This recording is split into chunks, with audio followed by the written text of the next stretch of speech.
Well, so let us go ahead and get started. Barry is sitting and ready, so I think that's a sign that we can continue.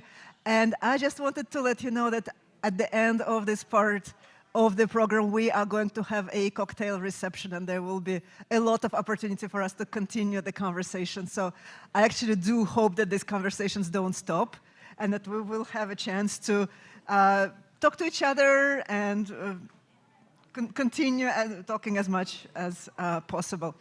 But for now, I would like to welcome you to a very important part of the program of the day, and which is dedicated to the Karger Medal.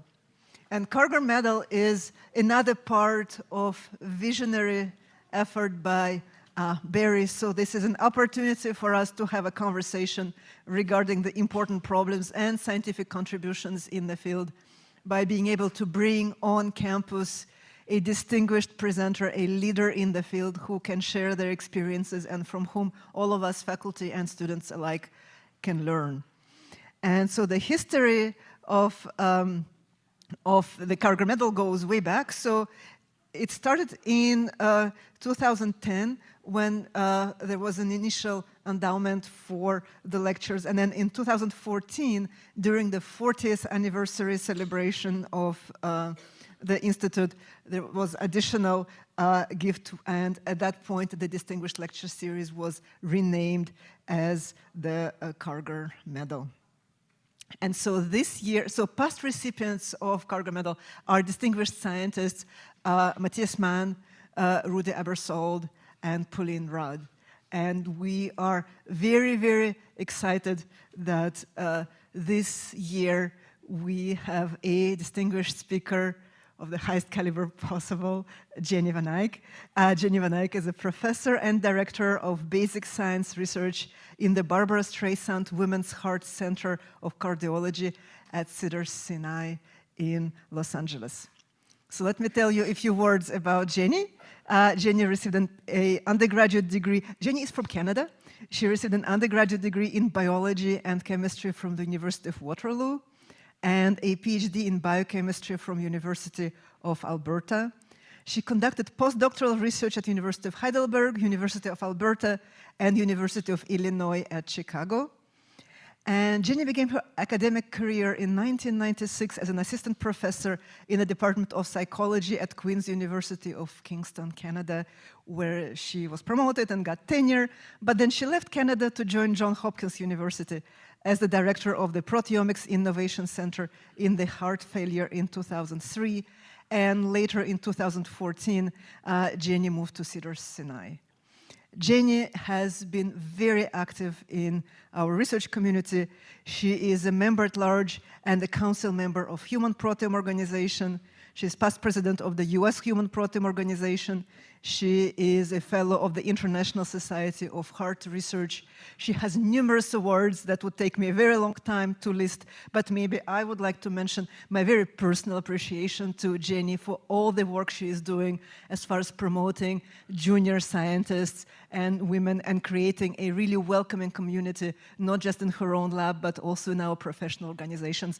Jenny played really seminal leadership role in this regard, and I am personally very, very grateful to her for that.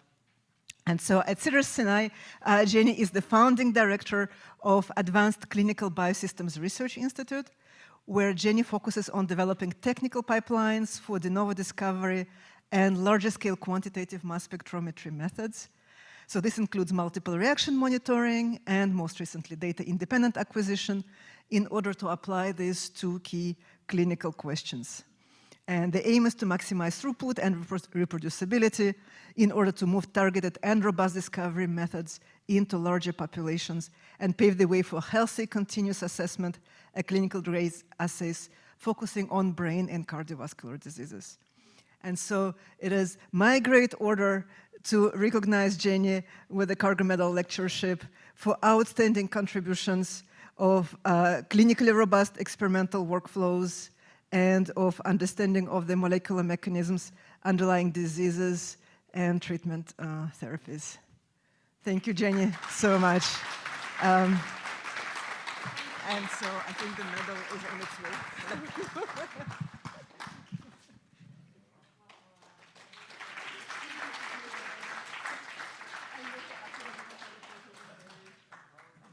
Maybe at the end.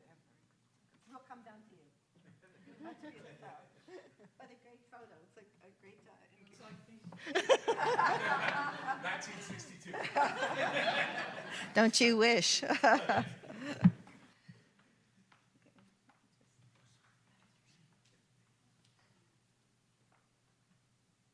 Okay, so obviously it's my great pleasure to be here today and to discuss kind of what I do and what my lab group does and why we tried to develop this thing called the Advanced Clinical Biosystems. It's actually to try to do that, is to try to understand and get data at a quality level in a research institute that would cross really all aspects of medicine. So if you have a good technology, let's apply it broadly and answer those questions we have to. So that's what we're going to talk about today.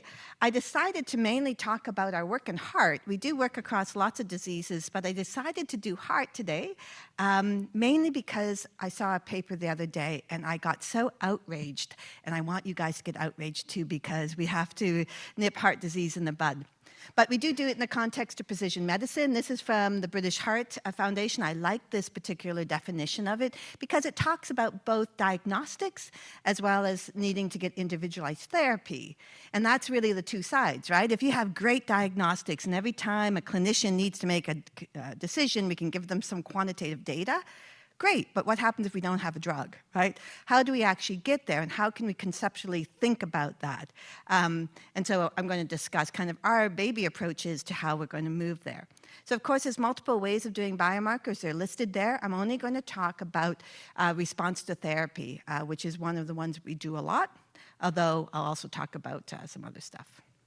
Okay, the concept behind it that's our driving really whole mandate is the recognition that single biomarkers or single pathways most likely will not be sufficient when you have a complex disease. And almost all diseases are complex, right? Because you have confounding factors such as diabetes, obesity, smoke, your environment, what you eat, all those types of things that are impacting how you're going to respond to therapy and how your biomarkers are going to change over time.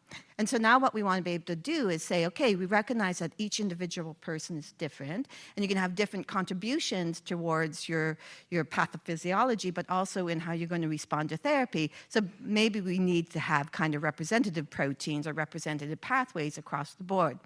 Now, I'm only going to talk about proteins today because I love them, but of course we do all the omics, but proteins are just the best, right? So I am biased, so we're going to talk about proteins.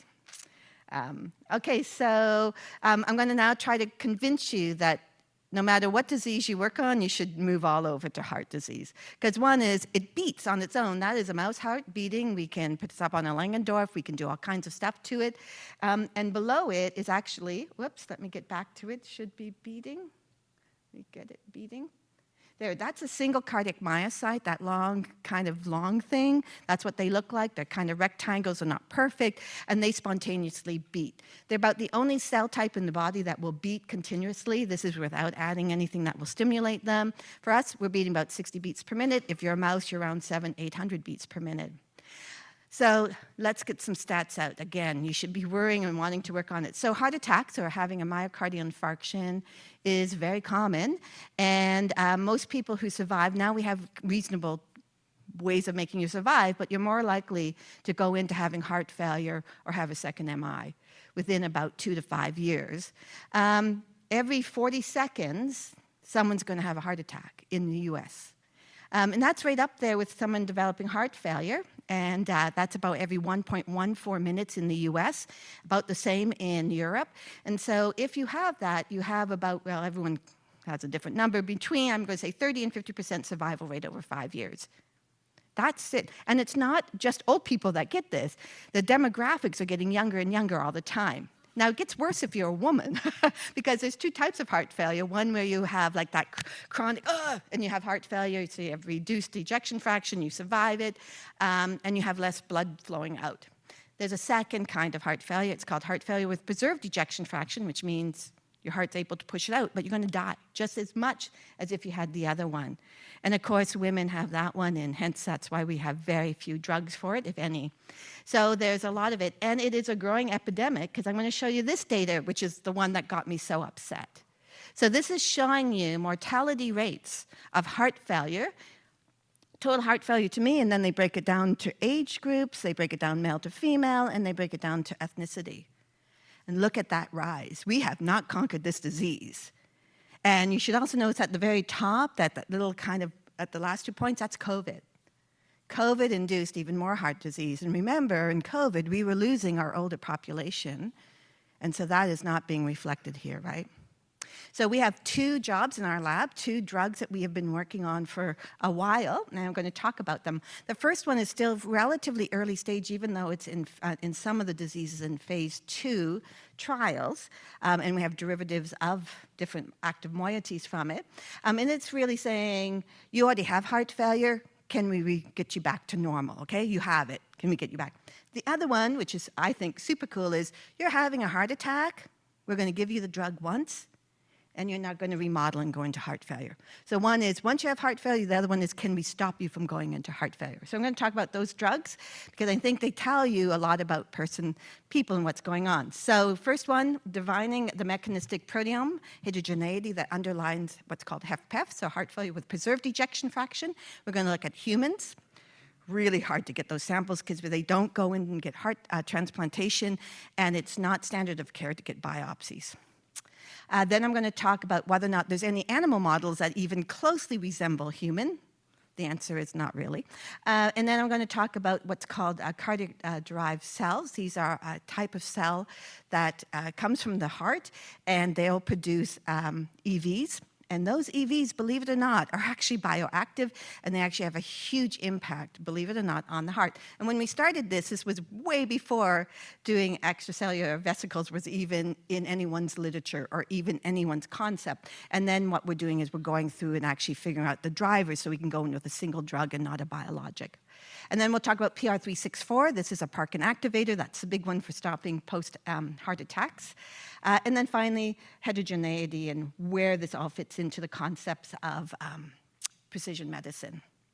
So if you're going to go to sleep, wake up for the last four slides. So this is our i7 automation system. It does everything for bottom-up proteomics. We do every type of cell and tissue. Essentially, we now do 5 to 10% SDS onto SP3. We can do enrichments at the peptide level, at the protein level. We can do all kinds of stuff, and it has an automatic desalting. And then it comes off, all hands off, 96-well plate, and then essentially it goes through our mass spectrometers, and even that is then all automated. All that data is then automatedly goes through what we call ProEpic and comes out, and it will deliver you a report that will give you your volcano plots, it will give you your PCA plots, it will give you your differentially expressed proteins, it will give you everything what we call first baseline proteome. It does not give you any good stats, it does not give you anything like that, but it gives you the first place to say, hey, what does my data look like? Right? It gives you that. So we give that all of it. So we started doing automation on sample prep with Beckman Coulter because they were the only company that would talk to us about doing it, and we had their NPX system, and it was in a closet when I was at Hopkins, and everyone thought we were crazy, but fortunately now, lots of people doing automation. It was one of the changing factors in our life. Everything we do is automation. Okay, heart disease. So, hypothesis. There are subpopulations of people with HFpEF, so people with heart failure with preserved ejection fraction, that represents a spectrum of overlapping mechanistic pathways. So you can have heart failure with, let's say there's 5 possible pathways that can give you heart failure. You just need 3 out of the 5. So you might have those 3, you might have a different 3. Collectively, we have to see that. So we do have 2 populations of heart tissue from people who have HFpEF, which, again, remember, we cannot do that anymore, right? We're not, except at Hopkins, they're the only ones that have IRB approval. No one else in the US can do it. And from them, we have 49 samples, metabolic, meaning they have diabetes, hypertrophy, which means their hearts are enlarged, and mixed groups. And they all have what's defined clinically as HFpEF. Out of Xyle, these are older samples, we have control, and then we have a disease control, which is people who have hypertension, left ventricle enlargement, hypertension, but they do not have classical HFpEF. And then we have the classical one. And then we have 3 different animal models. There are more out there, and it is a fight in cardiology over what animal models. It is literally a fight. Every meeting you go to, no one can agree. So the question is, does anything actually reflect the human population? So let's look at the ZIAL. So again, very nice because we have the HFpEF samples, the people with the disease. We have the disease control, LVH, and then we have control, healthy control. Yes, we can get biopsies of hearts from healthy people. And there's a lot of phenotypes. In this one, because we're doing cardiac muscles, they are dominated by what's called the contractile proteins, the proteins that are responsible for the contraction. And they, like in the plasma where albumin dominates, these myofilament proteins dominate. So for us to get out around 3,000 proteins, we have to work really hard. We have to fractionate it into myofilament proteins, cytosolic, and then insoluble, and then each sample is run 3 times, obviously, and the data puts together. And when we do that, we still get around 81% of those proteins, those peptides, having a coefficient of variance under 40%. We work really hard to do that. Today, we just have a paper up in BioRex. You can take a cardiac tissue, solubilize it in STS on our I7 system without any fractionation, put it on an Astral, and get around 8,000 proteins in 24 minutes. So it is transformative to what we have, what we've done here. But this was done several years ago, so the other ones will take a while to get it. But we got great changes, and you can see on the PCA plot that obviously there is an overlap between the disease control and HFpEF, but it's not bad. So what can you do with this data? Well, you can do lots of things, and I just don't worry about what it says, but listen to what I'm saying. It's what we want to be able to do is find those protein changes and those upstream networks and those pathways that are similar in heart failure, but are dissimilar when you have the disease control, right? We don't want to look like the disease control, which is LVH, the one closest to the words. HFpEF is HF. So what you're looking for is not at the top where they're both activated, right? That's bad. They're both activating the disease control and HFpEF, obviously compared to control. What you want is to find where they're different, which is in the blue, where you can see a whole bunch of them where it's there in heart failure and it's not there necessarily in the LVH. And so you can start to understand what's driving the HFpEF in the individuals. Okay, so just to show you a little different way, we're going to pick, we can look for upstream regulators, those proteins that are being predicted to be driving them. And what I'm showing you on the far side is, for example, Richter is proposed for all those protein changes, all in green in HFpEF, to be the ones that are involved in there's lots of stuff like ribosomal proteins, transcriptional, translational modulation. Is all there. And you can see when you look at the disease control in LVH, there's almost nothing going on, right? And at the bottom, you can see the same thing for MIC. Again, lots of ribosomes going on. Turns out that that's one of the big things. You're turning on this big transcription translational program in these individuals who have heart failure. Okay, so what does the second cohort do? One would hope that 2 independent cohorts, they argue about who really has HFpEF, but the reality is they both do. So one would hope that there would be pathways that would be the same in both cohorts, right? So we analyze them the same, and now you're just looking at canonical. So the first one, mainly in blue, is the disease control, LVH. Right beside it is the heart failure I just talked about. And the one furthest towards the windows is heart failure from Johns Hopkins. Okay, so what can you say? Well, a little disappointing, isn't it? You'd want the 2 furthest squares to look the same, and there's actually not that many, but there are overlaps, and you could go, wow, what's going on? Well, they are slightly different cohorts, definitely more obese, more diabetes in the Hopkins cohort than in the HFpEF. From Mike Ziles' group from University of South. This is the fundamental problem when we don't get enough samples, right? Now, in HFrEF, when you have heart failure with reduced ejection fraction, they go for heart transplantation. We have lots of those. We have over 300 samples, human hearts that we've analyzed, not a problem. This one, this is all we have. There's nothing more we can do about it. Okay, so that's why animal models are really will be helpful, right? If we can't really get the samples from human, we need to either use iPS-derived cardiomyocytes or we need to have animal models. And again, as I mentioned, lots of people are fighting over it. So one of the big animal models that came out is what we call it the two-hit wonder. So it is a redox with kind of a high-fat diet. And these animals came out from Joe Hill's lab, and they got a Nature paper. They've now come out with a three-hit model, but this one's been around for a long time. So again, just stepping back for the big picture, this again is what you saw. These are the upstream regulators. There's Richter and there's Mick at the bottom in red. We have the human heart failure. We have the left ventricle disease control, and then we have the L-named mouse. Okay, so first thing you should notice that, yeah, the mouse isn't doing that great, right? It's not a total wipeout. There are certain aspects of human heart failure that is replicated in that mouse model, but not everything. So if you're going to choose, for example, to work on fibrosis, maybe you don't want to actually work with that mouse model. You want to work with the other mouse model that's very good for fibrosis, mimicking it to human heart failure. And here you want to work with other parts around cytokines and inflammation. So you need to know it. And the whole field's been arguing about this for about 10 years. And all it took was to analyze it and say, hey, we have all these mice models. Let's see which ones look like human and which one don't. And now we can be wise about what we're actually going to target. So a lot that's in the literature about this drug working, this drug not working, is not necessarily the drug's not working. It's that your mouse model isn't replicating what you think you're targeting. You wouldn't think that would be so hard. And this is just showing you again that if this is looking at MIC, the top is the animal model, not great. Then you can see human HFpEF, and at the bottom is the disease control LHV, right? Okay, so great. So it means we need to be able to understand that. So to me, that's pretty straightforward proteomics, right? We should be doing this on every animal model across the board and replicating it to any disease state. But of course, I'm now going to talk about another animal model. This is the adult-sensitive animal. And funny enough, we do it in males. Why do we do male mice? Well, male rats. It's because they die. The female, this animal model, actually will die, but takes a lot longer. They're much more robust. But remember, this disease, it's more evident in women. So even the gender is mixed up in this mouse model, right?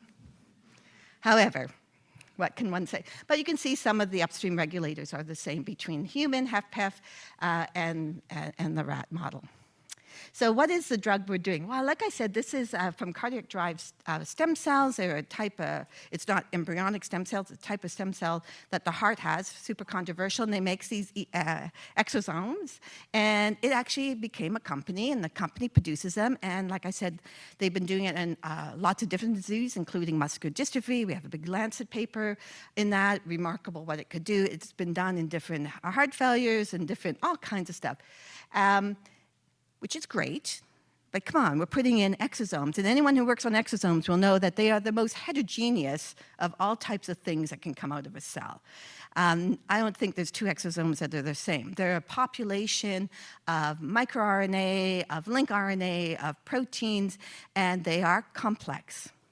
Now, we can control them by, with QC, so we can do that.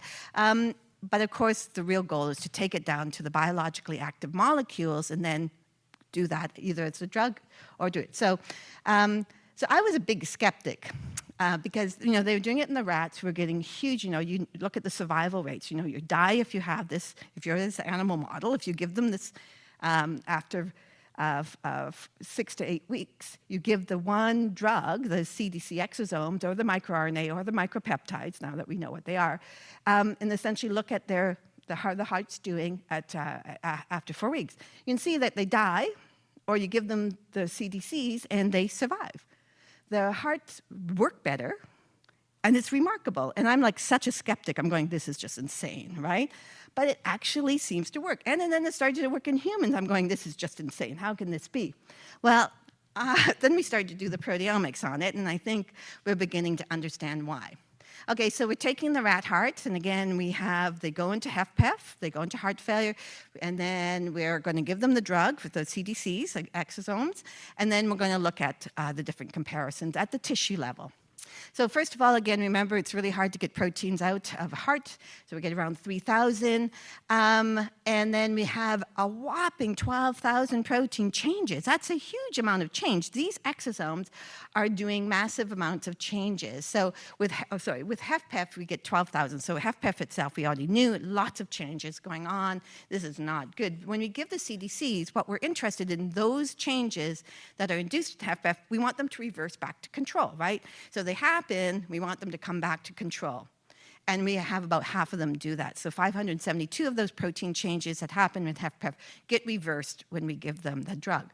So who are those proteins that are being reversed, right? That's what we want to understand. Well, it turns out most of those protein changes turn out to be in transcription and translation. They also do a lot of phosphorylation, but we're only going to talk about transcription, translation. And if you look at all the proteins, that's what I'm showing here along, this is all the different steps in translation and transcription, right? Every part that you can regulate. Those are all the proteins that we can assign to those functions. And then you have your upstream proposed regulators are up there. And then the proteins that are reversed when you do the CDC changes, right? So these essentially are saying that these are the proteins that are driving each part of this whole transcription and translational program. We went one step further. We did something like what Nikolai did, is we isolated. This was really hard to do. We actually took these animal models. Remember, they're very fragile. We actually isolate the cardiomyocytes independently. We then give them a label that they can uptake, so we know as this label gets synthesized, or as newly synthesized proteins are produced, this label gets incorporated, and so we can know unambiguously that this was a newly synthesized protein. So we took these cardiac myocytes that had heart failure, very fragile. We smiled at them a lot. We sang them songs. We gave them the drug, and within 6 hours, they actually produced newly synthesized proteins. Now, what you have to understand about cardiomyocytes from adult animals, including us, they actually only stay alive for about 9 hours. And so we were pushing this to try to get the translation before all the cells start to die, because that's what a heart does. They don't continue to replicate. There's very few stem cells in your heart. There are some, but the adult ones don't stick around. They don't like to be cultured. They don't. Kind of stuck that way. But all of those proteins, there's not a huge number of them. They turn out to be myofilament and some of the abundant OXPHOS proteins, and including those that are synthesized by the mitochondria, and they too can be proposed to go back to these upstream regulators. Okay, looks complicated, but it's not. Bottom, those are the proteins involved in transcription translation that are changed and assigned to those middle ones, which are your upstream proposed regulators. And above them, because of course we've analyzed all those exosomes, we know what proteins are there, we know what mRNA is there, we know what microRNA, link RNA are there. And that's what's in the top part. And what we're trying to link is what we know is in these CDCs back to the protein changes we see in the tissue. And so we did that, and sounded good, right? We submitted the paper, and the paper, they loved it. No questions from all 3 reviews except one, the one that took almost a year and a half to do. They said, great, prove it. And we went, what? They go, take those microRNAs and inject them back into those animal models and tell us whether or not you recapitulate this. Okay, so we did. Okay, imagine this experiment. We have to make all those animals go into heart failure. We have to give them, instead of giving them CDC, we give them one of the microRNAs. And you have to do them at least 5 to 6 times, right? Then you have to analyze all the proteomes again, right? So we did that. And it actually kind of worked, thank goodness, right? Thank goodness, right? So this is a PCA plot. You can see control. You can see HFpEF on the far side, and you can see in the different colors the 3 different microRNAs we injected it for, right? So microRNA 100 kind of looks like HFpEF, doesn't really do anything, but both microRNA 335 and microRNA 21 are starting to shift over back to control. You do not know how relieved we were, right? This is one of those experiments that cost a fortune, and when they work, you're just so relieved. So what are these microRNAs assigned to? Now again, remember, these are all assigned to. All we know is we injected these animals with a microRNA, and it changed the PCA back towards control. We're making the assumption that it's going to be related, for example, to the certain response factor, which is microRNA 335, or to TGF-beta. with microRNA 21. And so that's where we are. And if you actually look at the proposed, it actually kind of worked. We have, this is the human data now. LVH is, again, the disease control. You want it to be opposite to the human heart failure, which is closest to me. And maybe we're correct. So that's cool. So the hypothesis is we also had a lot of functional data that maybe we understand a little bit about what these CDCs are doing, and maybe we can actually now move to these microRNAs. But of course, we're not just using any old microRNA. We've modified them so that, of course, we can get IP around them, because you can't on microRNA. So we have we have modifications of these microRNAs that have been now going up through the human clinical trials with my partner, who is Eduardo Marvan, who is the department head who recruited me to Hopkins and then recruited me to Cedars.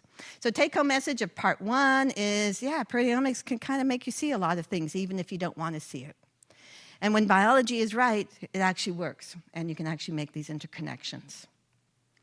Okay, so why does it get exciting? Well, as I said, these CDC exosomes are being used, and we were just involved in a trial for pulmonary arterial hypertension. It's a related disease. It's your right ventricle issue.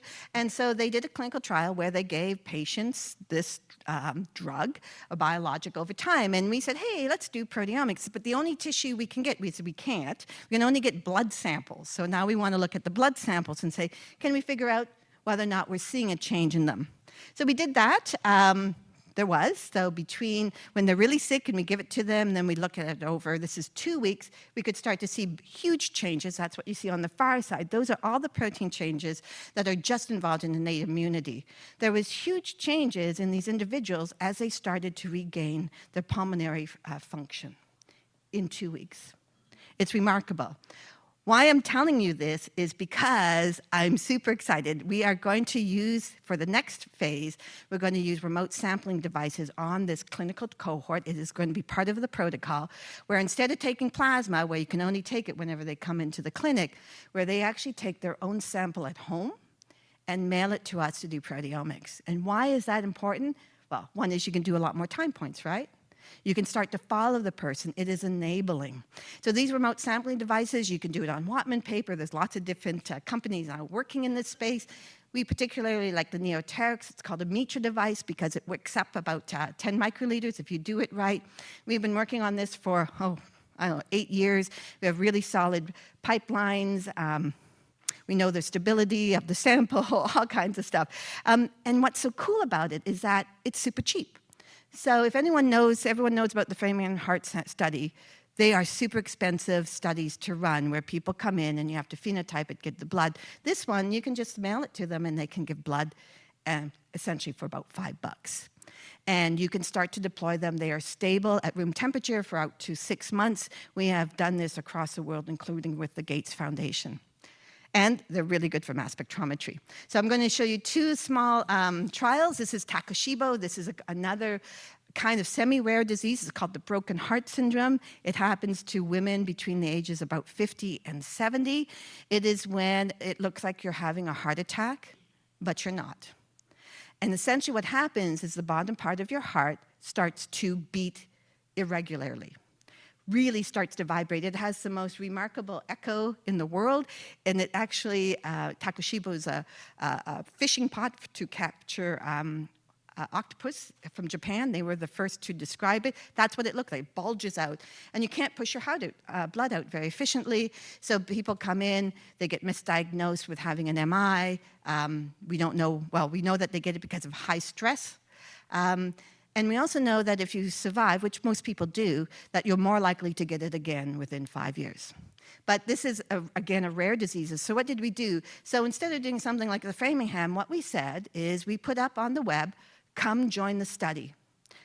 Consent online, upload all of your clinical data, including your echoes, your MRI, everything.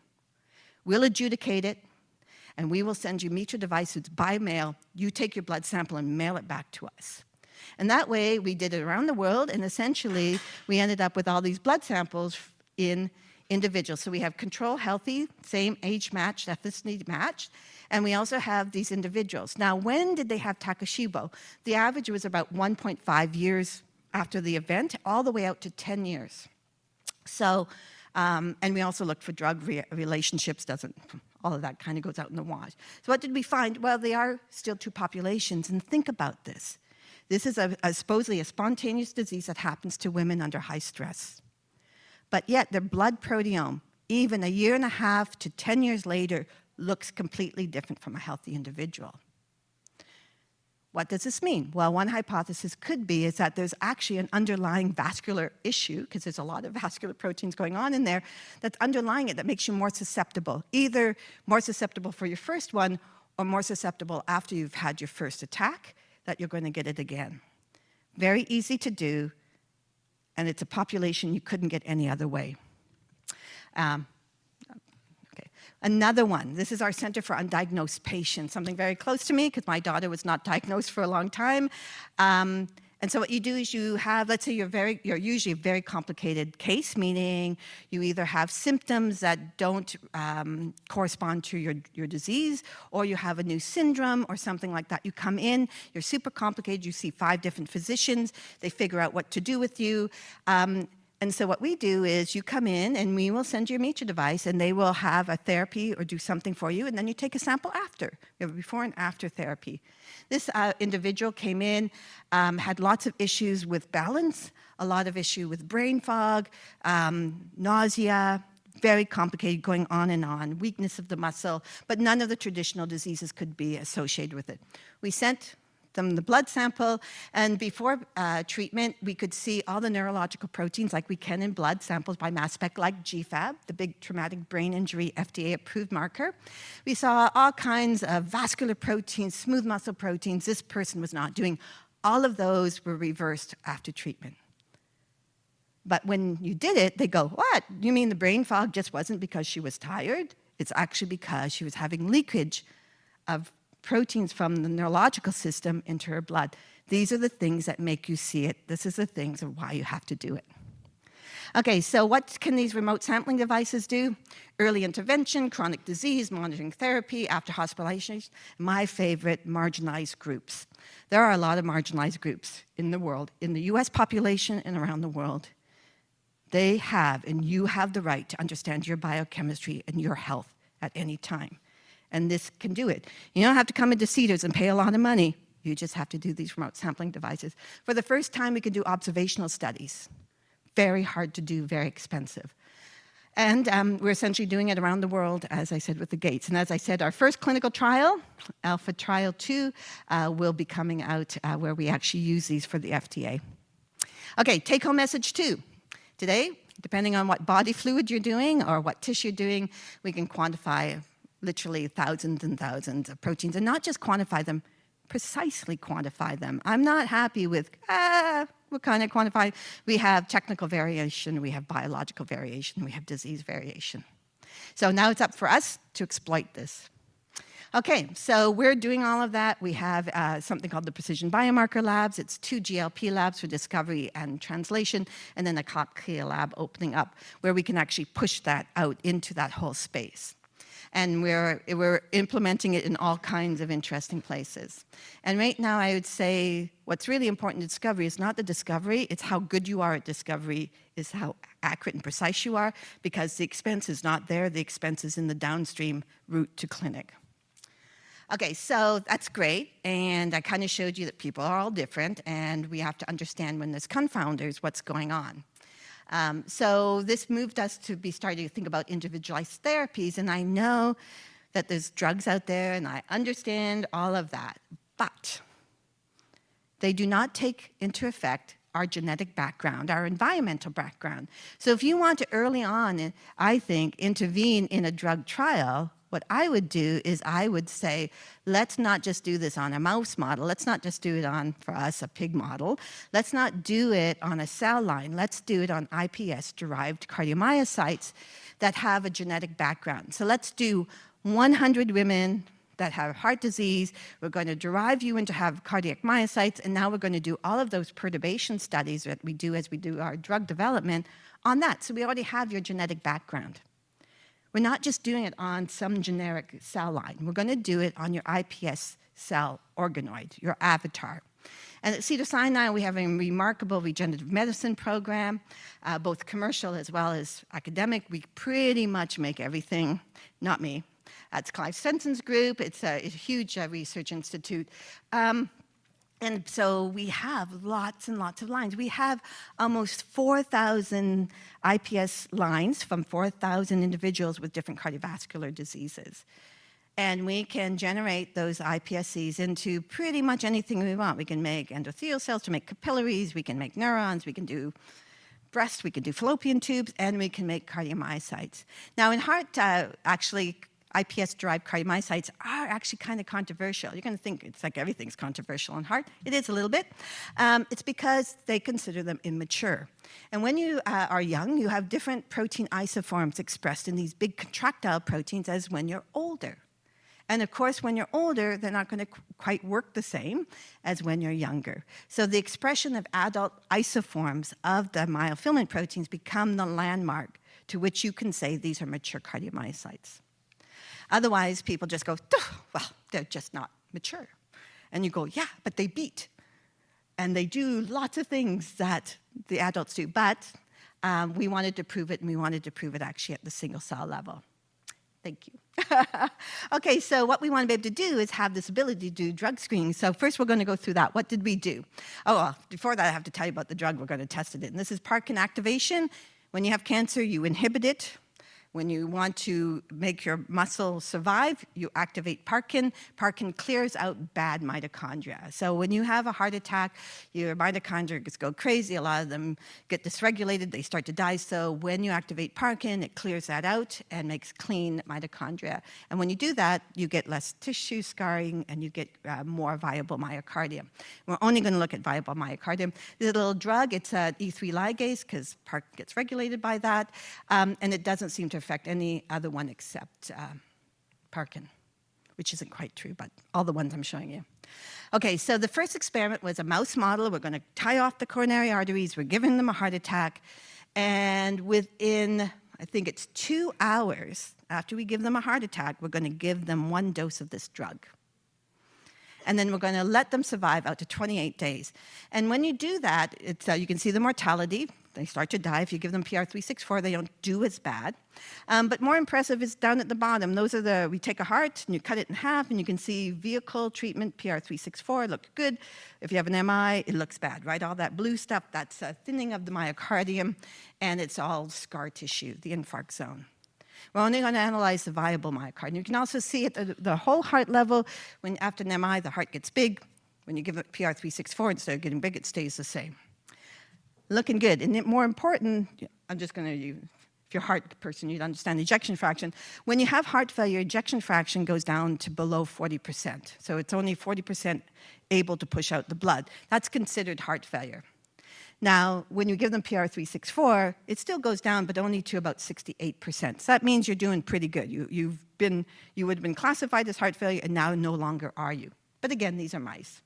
Okay, what does the proteome look like? I'm just going to show you now the 7-day, every animal survived, and you can see at the tissue level, sham, blue. When you give them a heart attack, green. When you give it PR364, at the time of the MI, it doesn't move. And there's lots of protein changes, but most of it's in mitochondrial transcription and translational program, meaning the proteins that the mitochondria produced by its own DNA are being produced. Equally, there's some stuff going on at the nucleus level and on heat shock proteins and proteins involved in getting those nuclear encoded mitochondrial proteins into the mitochondria, but the big notice is that really mitochondrial transcription translation is changing. So we did a ton of experiments. It's at the European Heart Journal right now, and then revision. It actually, PR364 has 3 actions on it, but the most important one we think is this transcription translation. Gets rid of diseased mitochondria, and somehow that really preserves it. Awesome, right? Well, of course, it's not quite that easy, right? It's never that easy. We have a drug family. This is only one of them. So what's wrong with it? Well, if we knock out Parkin, which is what the drug should have no effect, right? The drug target's not there. Well, it does have a side effect. It's doing something. Wouldn't it be nice if we could have been doing whole screens and finding out everything that's going on? If you are female, You actually, if you have a heart attack, you actually don't die, you don't go into heart failure, but PR364 is causing one or two of the animals to actually pass away. So there is a sex difference. It's hard to understand what's going on. Again, sex in animals often are reversed to what it is for us. So it's not a perfect drug. So what are we going to do about it? As I said, we're trying to get this high throughput screening where we can do iPSC-derived cardiomyocytes. We can then do lots of perturbations. We essentially do 96 samples a day. We can process that in about half a day, put it on a mass spec, and get essentially all that read out. We use a 15-minute gradient, 15-minute turnaround time on a 13.5-minute gradient. And depending on the mass spec we're using, on the Explorers we get around 3,700 proteins. When we're using the Astral, we're up around 7,000. So we can essentially do a plate every day per instrument. And so we can do a lot of perturbations or a lot of IPS different lines, right? So that's what we're doing right now. And the reason why is when we first did it, before we got the system going, we had to do it in these big wells, and it took forever to be able to do it. And now all of this goes away. By the way, it recapitulates the animal models, so we know the cells will work. And so now we're doing it. But of course, we have to make sure that we take these cells and make them to have a heart attack, right? So the cells have to, in a 96-well plate, we plate them in there, they're growing in there. Then what we do is we make simulated hypoxia, simulated reperfusion, make sure none of the cells are dying, because again, remember we were doing viable myocardium, and make sure that we can recapitulate what the animals are going through, right? We're giving the cells a heart attack. We can do that, looks great, and so we have that system up and ready to go.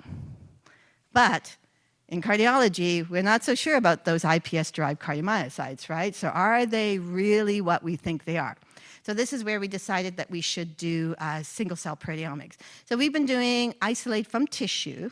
We isolate the cells, which is from heart. It's actually quite hard to do. They have to be viable, they have to contract, and then we actually isolate them using the cell-in-one, and we have a photograph of each cell. We also have cytox, we know that the nucleus is intact or not, and then each one of them is run individually on the timsTOF single-cell instrument, and we're doing, again, 96 samples per day.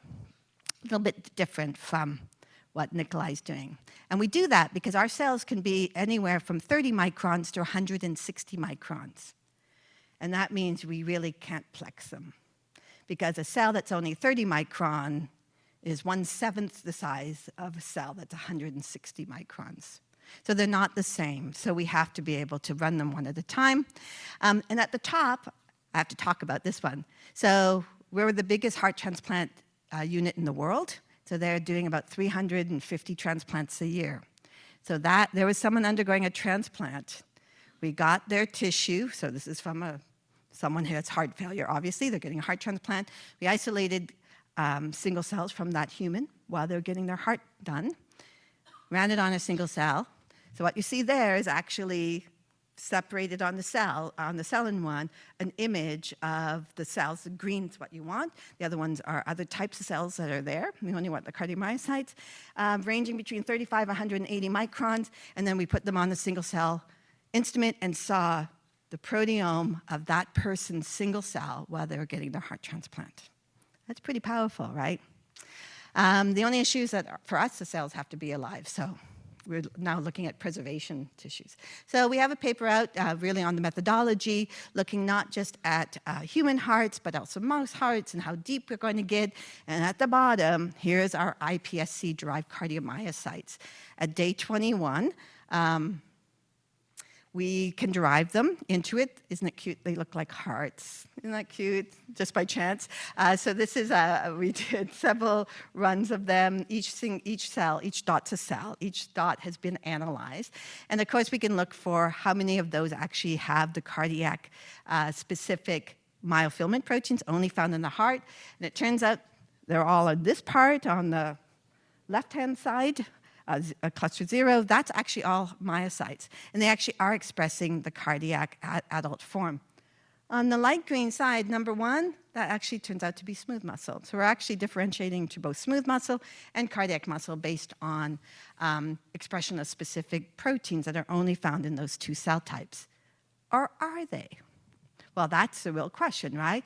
There are times we find certain cells that they can actually be expressing cardiac myofilament proteins, for sure cardiac, but they're expressing neurons, neuronal proteins, proteins that are only found in neurons. There are not many, but they're there. And there's certainly cells that are hybrids. Well, in the heart, we actually have that. In our pacemaker hearts, up here we have your SA node, your AV node, and in between them, making the electrical current, are hybrid cells, which are half neurons and half cardiomyocytes. So maybe we're making them. Don't know.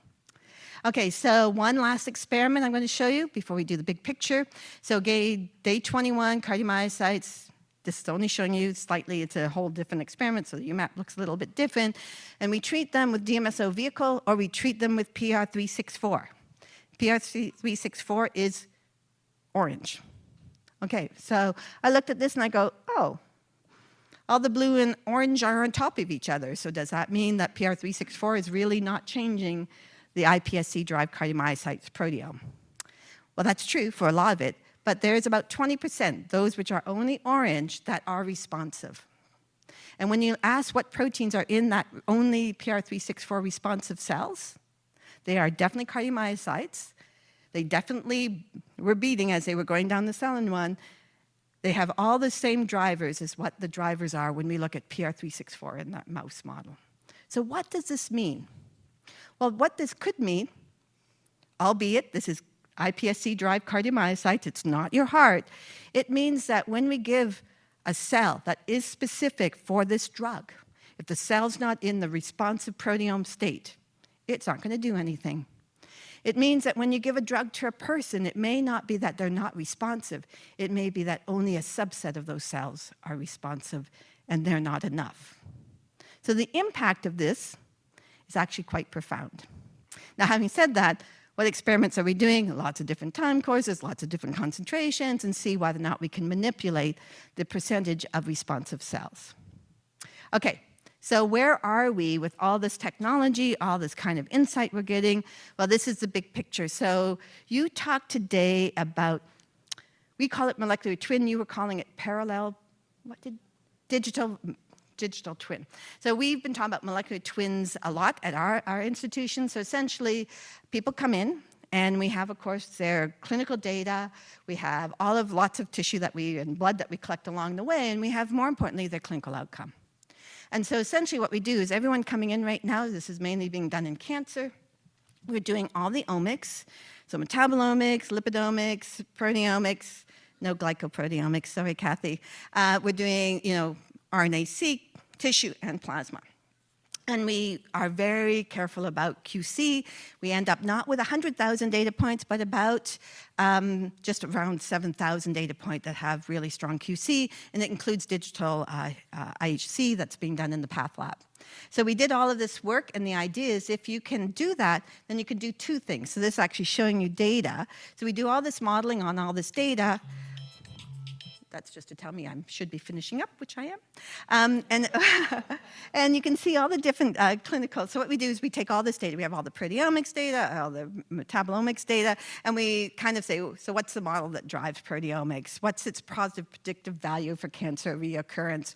What's its accuracy? And then we do every combination of all the different omics, and then we do a dropout, and then we do things like random forest, network analysis, everything, and come up with something like 7,000 models that all have its own distinctive positive predictive value for cancer reoccurrence and accuracy of that measure. And that's what I'm showing you here is the top 15 best models. And what I've done is color-coded them. So in green is essentially, we can get incredible, it's like 0.85 and 0.9 positive predictive value and accuracy. And it's all green, which means all of that data is coming from one omics, and that is plasma proteins. Yay. The next one down, it's green, it has some blue and some kind of olive, aki poopy color. And that is fusion from RNA, a little bit, not much. Plasma, and actually blue is clinical surgical data. So all of those, but they all have approximately the same positive predictive value. So what this tells you is that cancer, in this case it's pancreatic cancer, from all the patients we do, it's not one mechanism, right? There's probably multiple mechanisms, and we need to be able to understand what's going on. So yes, it's been validated in 2 additional external cohorts, and it turned out that we actually got better data, and we only did plasma proteomics, and including one of the cohorts was 25 years old. Now that's really kind of scary, but it actually got better positive predictive value, and better than what's used now, which is CA119, which actually has really bad positive predictive value, but it's the only thing they have. So it's much better. So we replicated it. It's super cool. So now what we're proposing is that we can triage based only on plasma, kind of like mammogram. You get it done. If you're positive, then you go get the second level test. PSA, positive, you get secondary. More invasive test, more expensive tests. You now have to bring in the other omics, very expensive. Plasma's cheap. It's cheap to do it, and we can do it on about 10 proteins. So why are we excited? Well, those 10 proteins are also found in those Mitra devices, those remote sampling devices. And this means we can now go to what we do at Cedars, everyone coming in, many markers, very expensive for every single person we're analyzing. Now we can use a tiered approach, and essentially you can do it whether or not, no matter where you live. If you have relatives like I do up in an Indian reservation, you can send it to them. They don't have to leave. They can be surrounded by the people that they love. They can be a single mom with 5 kids and they can't have time. They can be monitored. You can live in Tibet. You can live in Zambia. You can live wherever, and you can be tested. And if there's an issue, you can then be stepped up. Maybe we won't do this for pancreatic cancer. Well, we are, but, but you can do this for anything, right? You have an ownership of your biomarkers. Okay, so what's the big crazy idea? So this is actually the real data, and the data that day I thought, precision medicine's going to work. So we took all those data from all the people that we analyzed in that last assay. It's published in Nature Cancer, and put them in with respect to each other. So it's kind of like a PCA. So if you're a big dot closest to us, that means you're closest in field. If you're a little dot, you're further away from that person. That's you in the middle. You are alive today, right? But your 10 closest, nearest neighbors at the molecular level, 9 are dead, 1's alive. Their therapy, which was a Whipple surgery, was not successful. That is well known to not be the most successful route forward, but is standard of care. So we're trying to do that. Why? To do exactly what you said. So this is our database as we're building out the molecular twins of everyone, and we know the drug treatment. And remember, in cancer, it's not just one drug. You keep getting more and more as you go into recurrence and back out. And now when you come in, we know where you are in our map. And if you are near those who are alive, we will give you that drug. If you're not, we'll give you a different one. So instead of you being your own guinea pig and having to go through all the different treatments, you can now be mapped in your molecular twin. And so right now we've done it for pancreatic cancer. It's going to be, we're just finishing up a clinical trial on it, and we're now doing 5 different cancers as we start to populate these databases. So that's pretty cool, right? So I think it's going to work, and of course you need to have the biomarkers to monitor the drug therapy. That's our group up there. That's my ACBRI, that's my lab.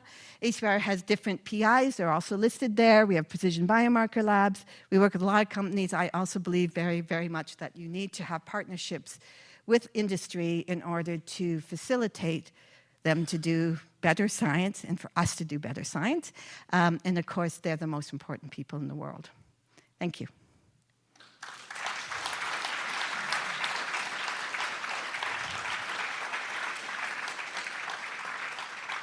That's our logo for Molecular Twin. Isn't she beautiful?